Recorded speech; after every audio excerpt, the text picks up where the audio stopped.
Peserta ini berasal dari kementerian lembaga yang cukup bervariasi, Bapak. Bagus sekali untuk pembelajaran, barangkali bisa sharing situasi dan kondisi dari masing-masing kementerian lembaga. Juga ada dari kepolisian yang juga ikut bergabung. Dan para peserta ini kali ini kita menggunakan konsep pembelajaran online, Pak Oscar. Jadi ini memang agak baru pertama kali barangkali ya kita semua melakukannya di lembaga administrasi negara juga baru pertama kali, tapi kami selalu berkonsultasi dengan pimpinan lembaga administrasi negara untuk pelaksanaan PKN 2 ini. Saya kira mungkin mungkin era ke depan barangkali ya Pak Oscar, nanti nampaknya arahnya kita lebih banyak ke arah distance learning gitu. Dan saya juga sangat berharap para peserta ini enjoy, menikmati proses online ini.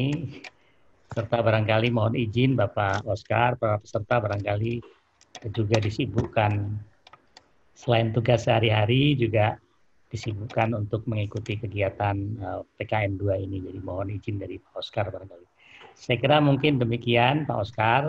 Awal kami persilakan Pak Oscar memberikan arahan kepada teman-teman sekalian, dan mohon izin saya barangkali nanti meninggalkan ruangan karena harus ada pertemuan yang lain. Nanti Bapak akan dipandu oleh Bapak Sahroni Widya Iswara kami.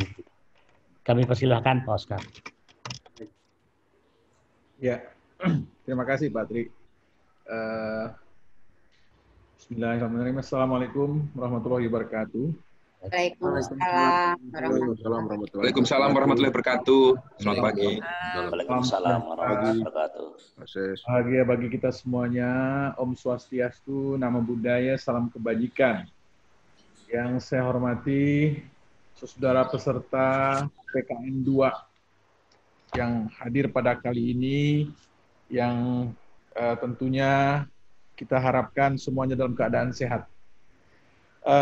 Pertama tentunya puji syukur kita panjatkan kehadirat Tuhan Yang Maha Esa atas karunia kita dapat hadir dalam pertemuan virtual untuk sama-sama mencermati apa yang diminta oleh panitia penyelenggara kepada saya untuk berbicara tentang reformasi sistem kesehatan dalam mewujudkan masyarakat sehat untuk mencetak generasi unggul yang berdaya saing global. Mudah-mudahan bisa share slide-nya ya. Mungkin admin atau host tolong dipaparkan apa yang sudah disiapkan oleh panitia. Oke, ya. Baik. Saudara sekalian, yang saya banggakan tentunya kita memahami dalam konteks reformasi sistem kesehatan nasional yang saat ini menjadi bagian penting di dalam kita menyusun langkah-langkah ke depan.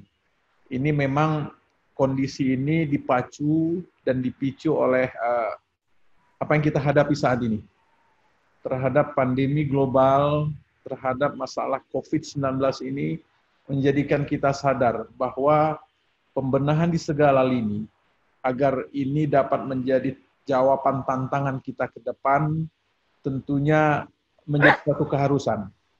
Tidak hanya persoalan sistem, juga terhadap pelaksana daripada sistem itu sendiri. Ya kita-kita ini, Bapak-Bapak yang ada dalam kepesertaan diklat tim ini, menjadi bagian penting dalam rangka menggerakkan sebuah sistem yang suka tidak suka, mau tidak mau harus ada penyesuaian, ada hal-hal yang harus kita lihat dalam sisi pembaharuannya. Ya bahasanya saat ini yang dikembangkan oleh Bappenas adalah reformasi. Itu saudara sekalian, mari kita bersama-sama cermati. Dari sisi pelaksana tentunya kita berbicara slide ya tentang kepemimpinan. Kepemimpinan nasional. Ya, kita intinya adalah di mana tentunya tidak tidak lepas dari rangkaian kita merespon terhadap persoalan yang berkenaan dengan pandemi ini. Kita memerlukan seorang pemimpin, sosok pemimpin yang tidak lagi bekerja dengan cara biasa, tidak lagi bekerja dengan monoton, konservatif. Pak Presiden berkali-kali mengatakan di dalam setiap kesempatan pada saat rapat terbatas, pada saat beliau memberikan arahan, bahwa ini saatnya adalah saat extraordinary. Extraordinary membutuhkan pemimpin, membutuhkan insan-insan kesehatan yang peduli terhadap kondisi krisis ini. Nah, inilah saudara sekalian, sehingga di dalam kesempatan ini, di dalam beberapa kesempatan juga dari Menpan RB, Pak Menteri, Pak Cahyo Kumolo, dalam beberapa kesempatan selalu mengatakan bahwa terdapat dua hal yang dibutuhkan dalam pemimpin saat ini. Terutama adalah pemimpin yang memang bergerak di bidang pemerintahan, intinya adalah pemimpin yang inovatif, pemimpin yang mampu melayani. Itu yang paling penting. Inovatif sekali lagi tidak terlepas dari apa yang kita alami di era ini, di milenium ini, karena teknologi informasi, kemudian perkembangan sosial media, perkembangan interaksi antara satu orang dengan orang lain sudah begitu dekat. Jadi ini satu keniscayaan bahwa inovasi menjadi bagian penting dalam rangka kita memanfaatkan teknologi informasi yang sudah berkembang ini. Nah, rasanya kalau kita tidak mampu untuk itu, kita akan tertinggal jauh. Nah, model-model kepemimpinan yang berpikir seperti ini tentunya harus dapat melakukan terobosan. Harus mampu dapat berupaya menghadirkan masa depan di masa sekarang. Sekali lagi, saya yakin bahwa saudara yang saat ini berada pada pelatihan ini akan memberikan warna dalam upaya kita menggerakkan roda organisasi pemerintah kita, di dalam kita menggerakkan pelayanan publik kita, yang akhirnya akan bermuara kepada peningkatan derajat kesehatan masyarakat kita. Yang kedua adalah pemimpin yang melayani. Ya, kita berharap tentunya dengan upaya-upaya yang ada, dengan sikap peduli tadi, pemimpin melayani ini berasal dari sikap kita sendiri, di mana kita mampu menjadi yang terdepan di dalam memberikan pelayanan, menjadi leader, menjadi lead, ya, bukan menjadi follower saja, tetapi menjadi leading terdepan dalam kerangka upaya mencapai pemimpin yang inovatif dan pemimpin yang mampu melayani. Slide. Saudara sekalian, Grand Design Reformasi Birokrasi tahun 2015-2025 juga sudah mengamanatkan akan mencapai sosok ASN yang smart, ya, sosok smart ASN. Di mana smart ASN adalah ASN yang menjalani birokrasi ini secara bersih, secara kompeten, dan ASN yang mampu melayani. Bersih, kompeten, dan mampu melayani. Tentunya dalam penciptaan Smart ASN ini kita sudah dilandasi dengan beberapa ketentuan, regulasi yang saya yakin saudara sudah dapat diberikan muatan-muatannya, bagaimana kita melihat Undang-Undang 17 tahun 2007 tentang RPJP, kemudian Undang-Undang nomor 5 tahun 2014 tentang ASN, dan bagaimana nawacita yang menghasilkan sebuah kebijakan-kebijakan reformasi birokrasi yang handal. Nah, sekali lagi, bahwa untuk mencapai ini tentunya kita harus mempunyai strategi. Kita harus mempunyai satu program yang mumpuni. Sehingga apa yang kita harapkan dari upaya peningkatan ASN dalam konteks menuju smart ASN yang bersih, kompeten, dan melayani dapat kita capai dengan sebenarnya. Slide. Ya, saya hanya merimain saja, barangkali Bapak Ibu sekalian, para peserta pasti sudah banyak diberikan masukan, karena sekali lagi di dalam pelatihan seperti ini, saya memang sudah pernah mengalami, dulu namanya spamen, ya, zaman tahun berapa, Saya di Hang Jebat tahun 98 atau tahun 2000 saya ikut pelatihan seperti ini. Tapi saya rasa saya pikir sama. Apa yang akan kita capai, apa yang akan kita tuju adalah menciptakan, menghadirkan sosok pemimpin yang berkarakter, yang mampu memberikan kontribusi berangkat dari karakter building, artinya membangun semua kompetensi yang ada pada diri sendiri, yang kemudian diterjemahkan di dalam upaya-upaya pergaulannya ataupun di dalam upaya-upaya dia menjalankan sosoknya sebagai seorang birokrat yang profesional. Apalagi saat ini semuanya ada. Pemerintah sudah menyiapkan dan membuka jalur-jalur ataupun tools-tools yang saya yakin saudara bisa manfaatkan itu semuanya. Nah, untuk itulah sekali lagi manfaatkanlah pelatihan ini dengan baik agar dapat terbangun apa yang diharapkan sebagai seorang karakter pemimpin yang melayani. Dia mampu lebih banyak mendengar ya, karena biar bagaimanapun mendengar adalah bagian penting. Ya, tentunya mendengar dengan sungguh-sungguh, kemudian memahami dengan sebenarnya, sehingga kita tidak salah melangkah di dalam kita mengeksekusi sesuatu. Kedua, tentunya memahami orang lain, empati, ya, itu sifat-sifat layanan publik, karakter pemimpin yang memang yang kita. Ketiga adalah kemampuan untuk memprediksi. Dia mampu memprediksi segala kemungkinan yang timbul dengan cepat. Pengendalian diri, kemampuan secara persuasif ya, sehingga poin-poin ini adalah bagian penting dalam rangka kita memperkuat pemimpin yang melayani dan mampu tentunya secara persuasif untuk meyakinkan orang lain, bukan hanya dengan kewenangan atau kedudukan yang dimiliki, tetapi dia mampu menciptakan suasana yang sesungguhnya sehingga apa yang diharapkan dari suara seorang pemimpin dapat berjalan. Kemudian kemampuan dalam konsep. Komunikasi sangat penting. Komunikasi sangat penting. Sehingga sekali lagi saya yakin di dalam beberapa bulan saudara yang ada di dalam pelatihan ini, tentunya ilmu komunikasi akan menjadi bagian yang terpenting untuk kita terus kembangkan. Komunikasi ini adalah hal yang sangat penting bagi seorang pemimpin. Amanah, ya, mampu, sifat amanah, terbuka, jujur, dan keselamatan masyarakat yang luas adalah bagian penting dari satu kepedulian seorang pemimpin dan mampu membentuk lingkungan kerja yang kondusif. Nilai-nilai ini sekali lagi saya yakin bagian yang sudah saudara pahami semua pada saat awal-awal saudara diperkenalkan, di ice breaking barangkali ya. Ada value seorang pemimpin yang tentunya bagian penting yang harus dikuatkan, yang tentunya di dalam PKN ini saudara sudah dapatkan. Slide. Ya, ini dia karakter. Saya barangkali masih berbicara soal pemimpin yang mampu, yang pemimpin yang bisa menjadi bagian penting di dalam terjadinya transformasi. Coba slide selanjutnya. Ya, membangun kepemimpinan tentunya diawali dengan memimpin diri sendiri. Slide.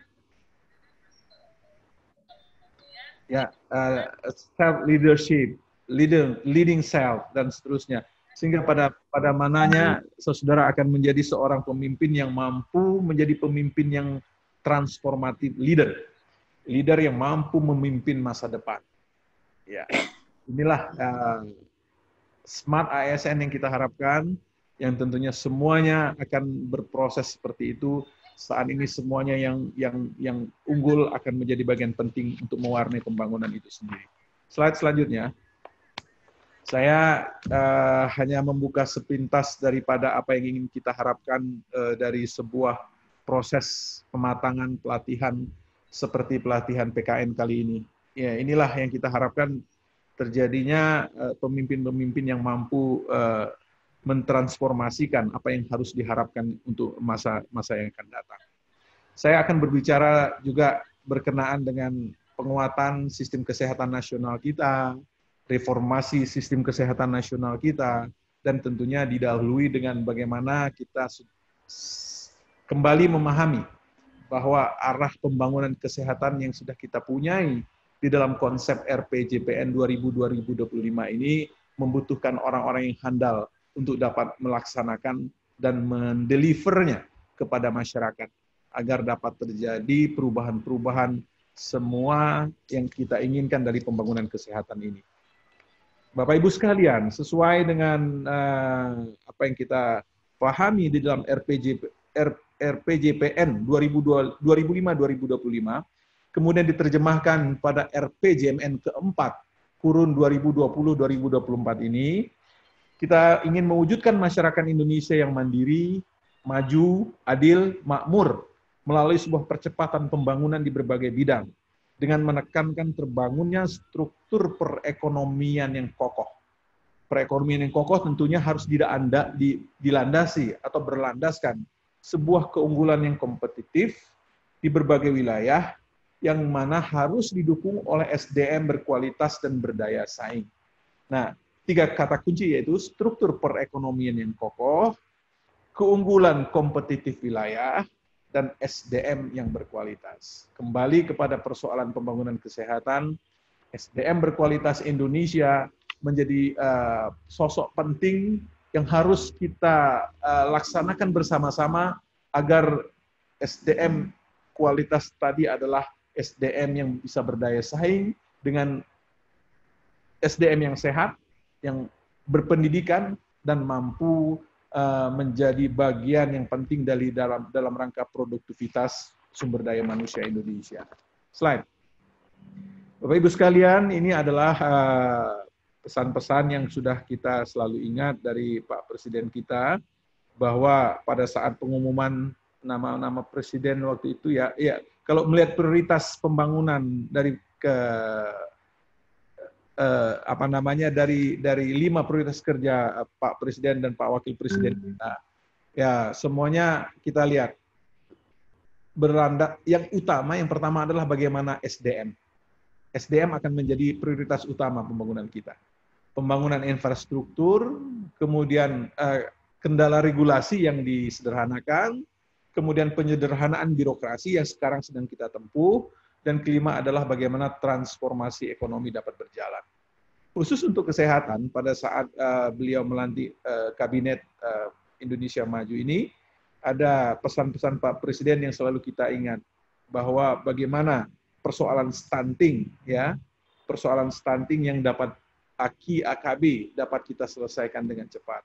Sistem jaminan kesehatan nasional harus dilakukan penguatan-penguatan, harus kembali kepada memberikan arah yang jelas bagaimana masyarakat kita dapat terproteksi, dapat menjangkau akses pelayanan kesehatan yang bermutu. Kemudian juga bagaimana penguatan layanan kesehatan dapat dilakukan. Penguatan layanan kesehatan dari sisi akses, dari sisi mutu, menjadi bagian amanah yang memang harus kita selesaikan di kurun waktu ini. Dan yang keempat adalah obat dan alat kesehatan. Ini bagian yang penting karena obat dan alat kesehatan diamanahkan bagaimana kemandirian bangsa, bagaimana kita menghargai produk-produk dalam negeri kita, baik dari sisi obat maupun alat kesehatan ini dapat kita capai. Slide. Saudara sekalian, ini adalah slide lanjutnya.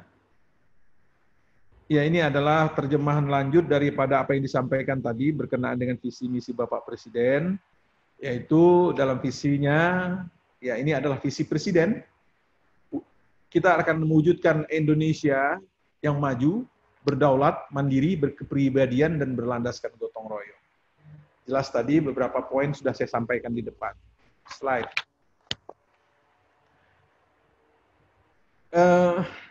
Ya, kita sadari saudara sekalian, ini kondisi kita. Ini yang kita hadapi saat ini. Bahwa Indonesia rawan bencana. Tiap hari tentunya kita melihat ramalan cuaca yang dikeluarkan oleh BMKG terhadap bencana yang terjadi di Indonesia selalu ada. Di mana Undang-Undang 24 tahun 2017 tentang bencana dapat kita kategorikan 3, bencana alam, non-alam, dan bencana sosial. Nah, tentunya kepada kondisi bencana alam, kita melihat ini yang sedang kita jalani sekarang, epidemi dan wabah penyakit Ini yang menjadi persoalan kita bersama, saudara sekalian. Tetapi kita juga masih merasakan ada bencana alam yang selalu saja terjadi di dalam hari-hari kita. Nah, ini tentunya menjadi penyadaran kita bersama bagaimana sebuah sistem ketahanan nasional, sistem ketahanan kesehatan nasional juga harus diperkuat, dan juga bagaimana sistem kesehatan nasional kita harus direform, harus dikuatkan agar semua persoalan-persoalan yang kita hadapi dari sisi kebencanaan ini menjadi perhatian dan menjadi bagian penting untuk kita antisipasi dan sikapi agar pemerintah tentunya kita semua dapat mengantisipasi ini dengan baik. Slide. Ini saya buka dengan bencana karena kita mengalami hal itu. Nah, kita kembali kepada persoalan sistem kesehatan nasional kita, Bapak Ibu sekalian. Kita sudah punya aturan, ketentuan di mana pada Perpres 72/2012 yang sudah mengamanatkan tentang sistem kesehatan nasional ini, dan juga tentunya ada yang berkenaan dengan Undang-Undang 36 tentang kesehatan, pasal 107 bahwa memang harus diselenggarakan dalam suatu sistem kesehatan nasional. Amanah undang-undang inilah kita terjemahkan dalam Perpres ini. Nah, di dalam sistem kesehatan nasional kita sudah mengenal ada 7 subsistem. 7 subsistem ini adalah subsistem pembiayaan, subsistem manajemen kesehatan, subsistem SDM kesehatan, subsistem farmasi dan alat kesehatan, dan juga subsistem penelitian pengembangan kesehatan, pemberdayaan masyarakat, dan subsistem upaya kesehatan. Nah, sistem kesehatan nasional ini ditujukan tentunya tidak lain dalam rangka kita mencapai derajat kesehatan masyarakat yang tinggi. Di mana salah satu yang kita juga sedang kerjakan saat ini yang kita sebut dengan major project di Bappenas ya, adalah kita akan melakukan reform ini. Kita akan melakukan reformasi sistem kesehatan ini. Reformasi kesehatan tentunya didefinisikan sebagai perubahan yang secara berkelanjutan harus kita jalankan.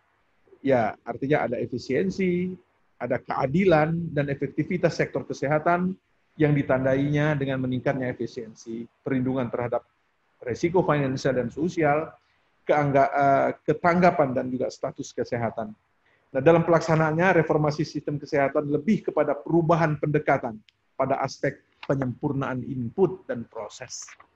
Ini yang sedang kita kerjakan dan mudah-mudahan saling menguatkan, dan tentunya saat ini sebetulnya kita sudah melakukan upaya-upaya itu. Bagaimana saat ini kita menghadapi pandemi ini, ya kita betul-betul dipercayakan untuk membangun infrastruktur. Kita membangun sistem yang untuk menguatkan apa yang sedang kita hadapi saat ini. Nah, tentunya sekali lagi, itulah penguatan-penguatan dari sisi input sedang kita jalankan. Bagaimana pembiayaan kesehatan, bagaimana penguatan SDM kesehatan, ini menjadi tantangan saat ini yang sedang kita jalani.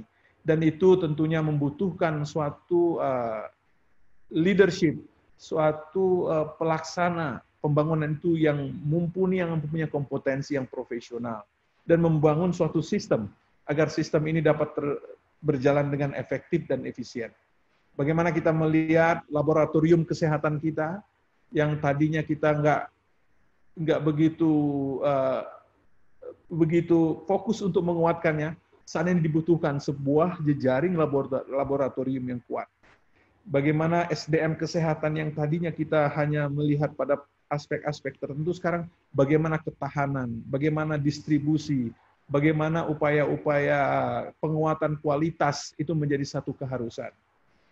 Kemudian juga upaya kesehatan kita di puskesmas menjadi garda terdepan dalam upaya perbaikan derajat kesehatan ini. Dia menjadi motor terdepan dengan penguatan sistem surveillance, epidemiologi kita, kemudian bagaimana puskesmas menjadi garda terdepan untuk upaya-upaya promotif, preventif. Ini menjadikan semuanya harus dikuatkan. Begitu juga dengan pelayanan rujukan. Rumah sakit yang selama ini kita melihat bahwa sudah biasa dengan pelayanan-pelayanan, tetapi dengan pandemi ini kita sadar bahwa perlu penguatan yang luar biasa dari sisi inputnya. Itulah saudara sekalian, dalam konteks ini di saat pandemi ini, saudara yang sedang menjalani pelatihan PKN ini sebetulnya sedang mengalami berada dalam sebuah laboratorium krisis yang sebenarnya saya yakin saudara akan mampu menghasilkan sebuah proyek perubahan, sesuatu yang akan menjadikan penguatan dalam sistem kesehatan nasional kita. Untuk itu sekali lagi saya berharap proper yang nanti akan diproduce oleh saudara sekalian dapat menjadi bagian penting dalam upaya kita menguatkan sistem kesehatan nasional kita. Saudara sekalian, slide selanjutnya kita lihat. Ini adalah subsistem upaya kesehatan, coba kita lihat. Subsistem upaya kesehatan ini sekali lagi saya katakan di depan slide. Tolong slide-nya. Ya, ini. Ini dilakukan penguatan di segala lini agar tadi penguatan sistem pelayanan kesehatan masyarakat dan Yankes kita terutama di daerah sulit dapat berjalan dengan baik. Dari sisi prasarana, dari sisi jumlah, dari sisi pemenuhan penempatan, dari sisi kualitas tenaga, dari sisi Yankes daerah terpencil, perbatasan dan kepulauan, standarisasi fungsi menjadi bagian yang harus kita lakukan upaya-upaya penguatannya. Di mana sekali lagi Bapak Ibu sekalian, kalau dalam sistem penguatan sistem rujukan ya, ini jadi penting karena mekanisme yang kita sudah bangun tentunya harus ada penguatan-penguatan di semua lini.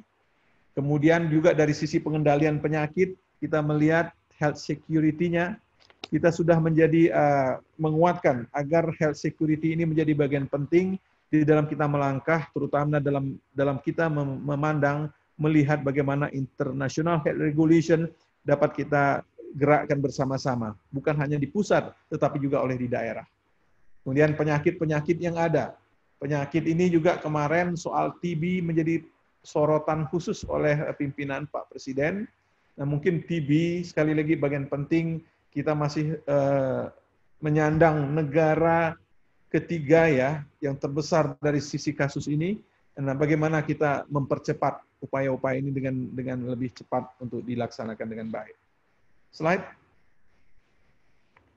Kalau subsistem SDM kesehatan, tentunya kita melihat ini tadi subsistem upaya. Subsistem yang kedua adalah SDM kesehatan. Kita tentunya masih harus melakukan penguatan dari sisi pemenuhan melalui penempatan, penugasan, pengangkatan, produksi, aspek-aspek kualitas, aspek distribusi dan redistribusi di dalam internal kabupaten kota, agar pengaturan praktek dokter spesialis berbasis wilayah dapat dijalankan.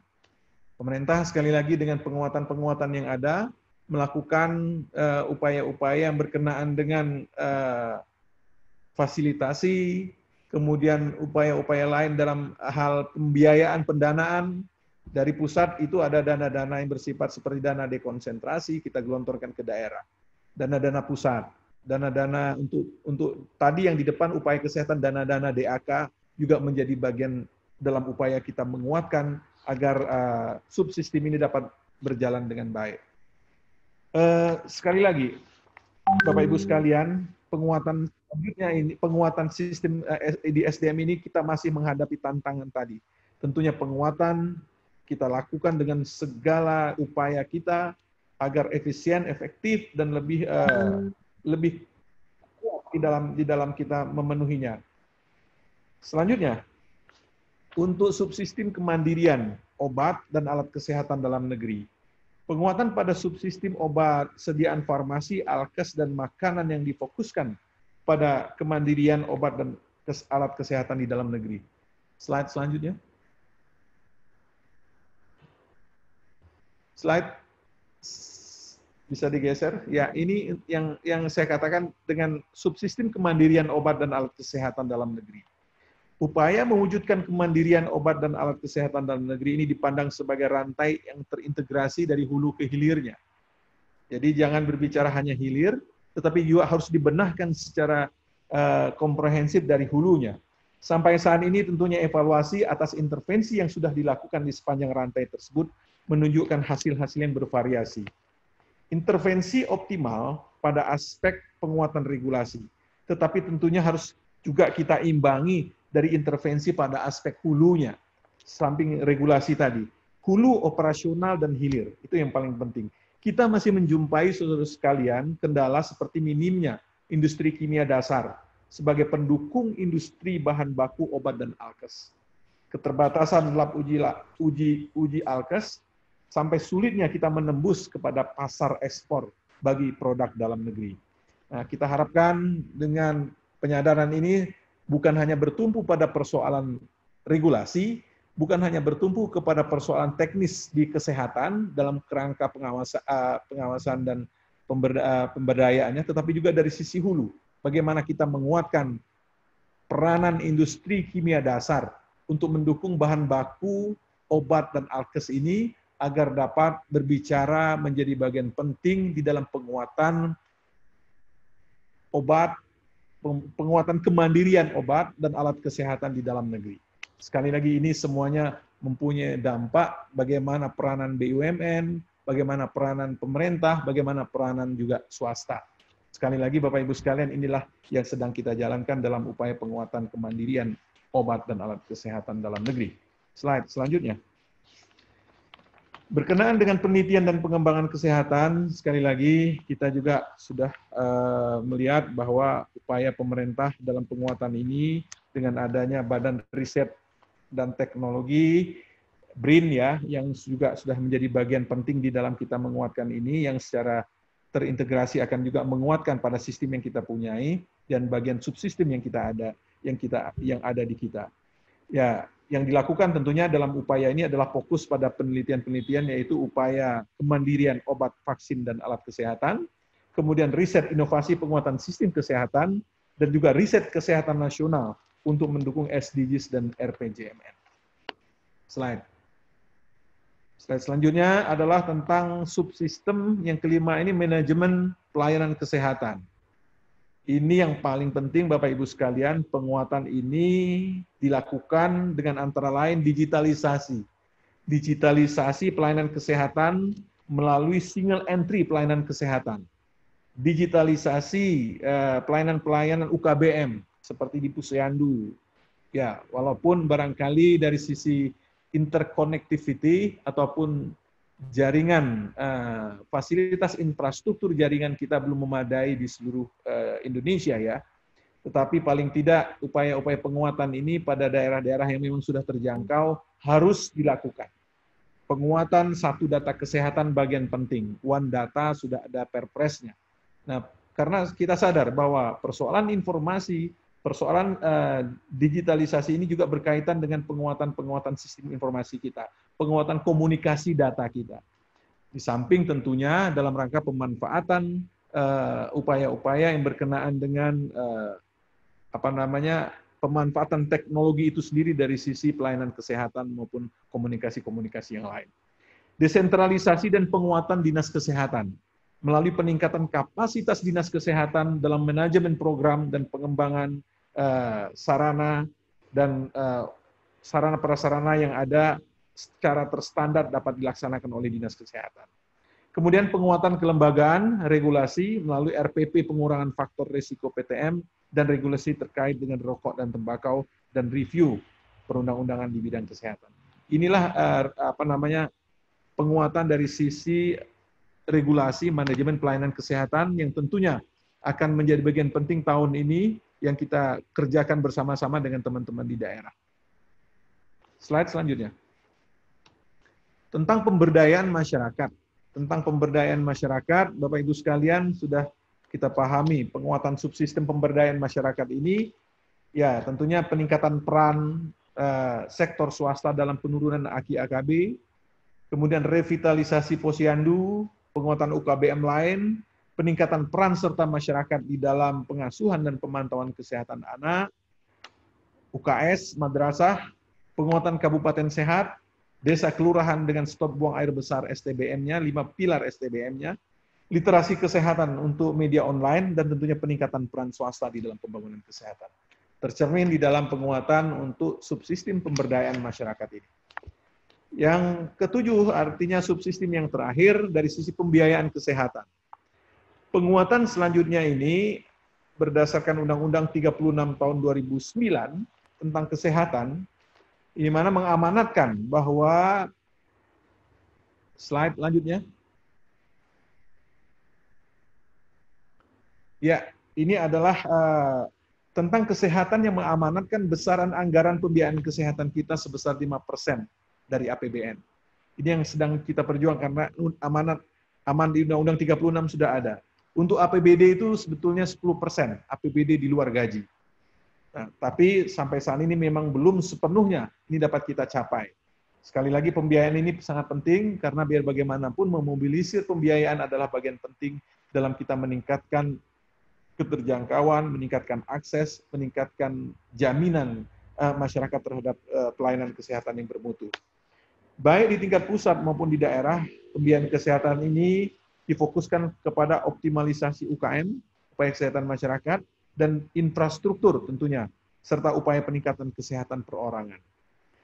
Sejak penerapan sistem JKN, ya, upaya kesehatan perorangan baik melalui kontribusi pemerintah daerah, dan masyarakat yang difokuskan kepada JKN, dan kurangnya proporsi anggaran untuk upaya promotif preventif melalui program di luar upaya kesehatan perorangan ini. Sekali lagi, perlu kita gali. Sekali lagi, kalaupun memang tidak bisa mengandalkan apa yang ada yang dialokasikan oleh pemerintah, tetapi pembiayaan yang bisa digali tentunya dapat kita lakukan. Dari swasta, dari PPP, public private partnership, non infrastruktur bisa kita laksanakan. Filantropi melalui CSR, CSO, dan blended finance adalah bagian-bagian penting yang harus menjadi perhatian kita di dalam upaya pembiayaan kesehatan yang bersumber dari swasta dan masyarakat ini. Di samping tentunya dari pemerintah. Bapak Ibu sekalian, demikian kira-kira yang dapat saya sampaikan. Terus setelah kita berupaya melakukan perbaikan-perbaikan yang tentunya dalam rangka kita meningkatkan derajat kesehatan masyarakat Indonesia, semoga kita tentunya dapat memperkuat. Ini slide saya yang terakhir ya, dapat memperkuat untuk meningkatkan upaya kesehatan kita di dalam mengatasi permasalahan yang ada dengan tampilnya sosok pemimpin, sosok pimpinan yang tahan terhadap semua persoalan dan mampu menjawab semua tantangan yang ada. Terima kasih Bapak Ibu sekalian, selamat dengan PKN-nya dan semoga membuahkan hasil dengan proper yang benar-benar dapat memberikan kontribusi bagi pembangunan kesehatan kita. Terima kasih, mohon maaf kalau ada kekurangan. Saya tutup dengan Assalamualaikum warahmatullahi wabarakatuh. Selamat pagi dan salam sejahtera bagi kita semua.